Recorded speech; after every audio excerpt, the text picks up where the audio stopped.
በተመሳሳይ ሰዓት ከ2 እስከ 5 መጽሐፎች በአንድ እያነበባችሁ እዛ ቶፒክ ላይ ያላችሁን አንደርስታንዲንግ በከፍተኛ ሁኔታ መጨመር እንደምትችሉ እነግራችሁስ። መጽሐፍ ላይ ያሉ ወርዶችን ሃይላይት ማድረግ ማስመር ምንም ከማስታወስ ጋር የሚያያይዘው ነገር የለም። በተመሳሳይ ሰዓት ሁለት ነገር እያደረጋችሁ ያላችሁት። ይሄ የመማር ፕሮሰሱን ኮምፕሊኬት ያደርገዋል። ምናልባት ለዚህ ይሆናል መጽሐፉን ጀምራችሁ መጨረስና መረዳት የሚያቀታል። ሪቪው የሚሰራው ሰው የጸሐፊውን ሀሳብ ትቶ ወደ ራሱ ሀሳብ ሊጎትተው ይችላል።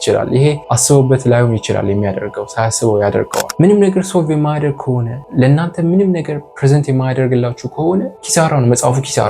መጽሐፎቹ አንድ ነገር ላይ መስማማት የለባችሁ፣ በፍጹም መስማማት የለባችሁ። ገንዘብ ደስታን ይገዛል ሊል ይችላል። ሌላኛው ገንዘብ ሰይጣናዊ ነው ሊል ይችላል። ጸሐፊው በሚያቀርበው ነገር ላይ አይደለም እናንተ አይምሯችሁን ሪሼፕ የምታደርጉት።